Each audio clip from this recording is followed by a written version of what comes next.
आप सबको डॉली झा का प्यार भरा नमस्कार और ओम धूप शो के इस एपिसोड में आपका हार्दिक स्वागत है। तो आज हम चर्चा करेंगे कि बृहस्पतिवार को हम किन देवताओं की पूजा करते हैं और उसमें किन धूपों का प्रयोग होता है।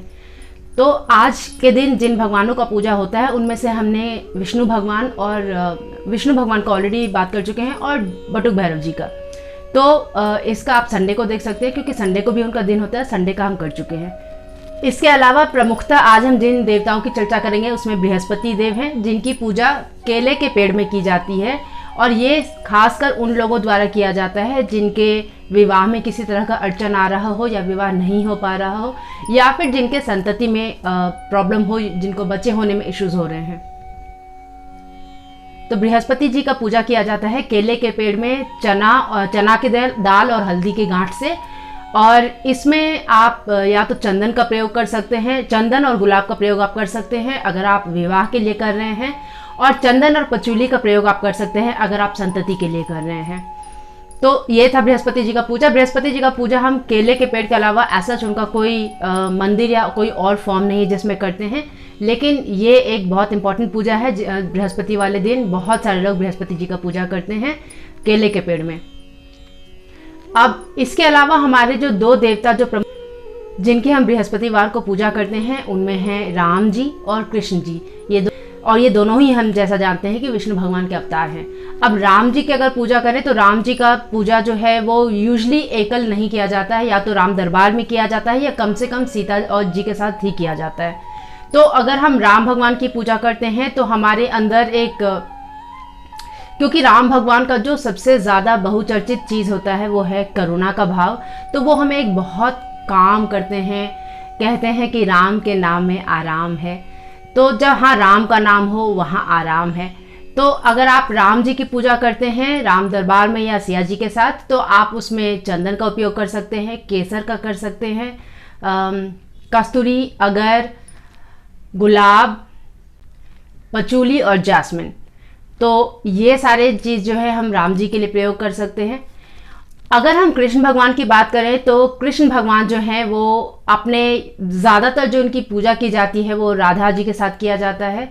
तो राधा जी के साथ जब हम उनकी पूजा करते हैं तो यूजली जब कृष्ण भगवान की पूजा की जाती है तो मन में एक वो प्रेम का भाव होता है, उनको हम एक प्रेम के प्रतीक के रूप में देखते हैं।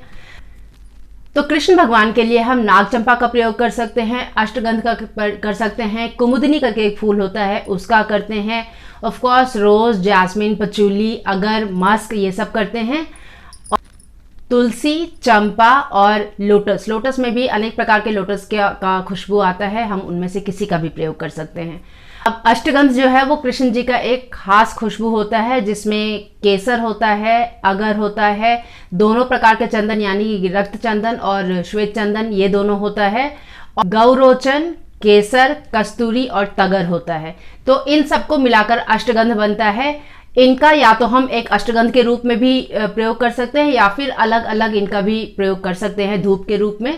तो कृष्ण भगवान का जब हम पूजा करते हैं तो इनमें से हम किसी भी धूप का प्रयोग कर सकते हैं।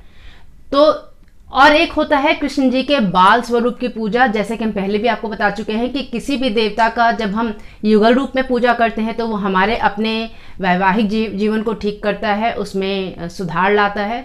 और अगर हम उनके बाल स्वरूप की पूजा करते हैं, यूजली स्त्रियां जो है वो लड्डू गोपाल की पूजा करती हैं, उनका सेवा करती हैं, तो उसके लिए आप गुलाब का प्रयोग कर सकते हैं, चमेली का प्रयोग कर सकते हैं, अष्टगंध जैसे कि हमने बताया। तो अष्टगंध आप कृष्ण जी के किसी भी रूप के लिए प्रयोग कर सकते हैं।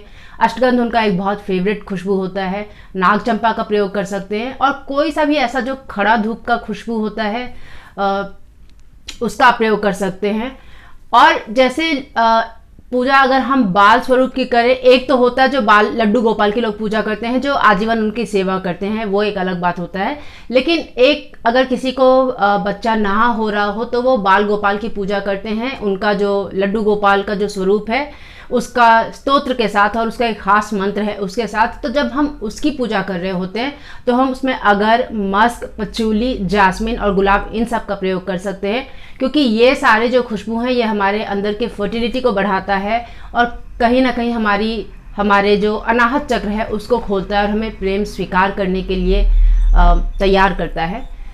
तो ये था कृष्ण जी के बारे में। जब हम कृष्ण जी के रूप की बात करते हैं तो एक चीज़ जो सबसे प्रोमिनेंट आता है वो होता है प्रेम। तो कृष्ण जी के रूप से प्रेम का बहुत ज़्यादा एसोसिएशन है, वो प्रेम के प्रतीक माने जाते हैं। तो कोई भी ऐसा खुशबू जो आपको प्रेम करने के लिए प्रेरित करता हो या प्रेम पाने के लिए प्रेरित करता हो, उसका किसी का भी प्रयोग कर सकते हैं।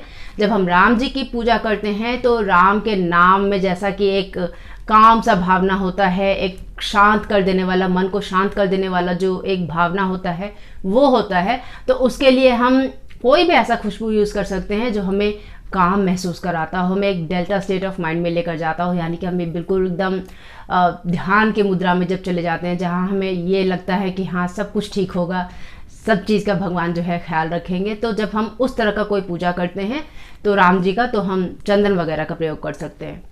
तो ये था हमारा आज का एपिसोड। उम्मीद करते हैं कि आज के इस एपिसोड से आपको बहुत कुछ सीखने को मिला। अगर आपको पसंद आया हो तो लाइक कीजिए। और मेरा नाम है डॉली झा, और अब तक का ये एपिसोड देखने के लिए आपका बहुत बहुत धन्यवाद। अब जब तक हम अगली बार मिलें तब तक अपना और अपने प्रियजन का खास ख्याल रखिए। नमस्ते।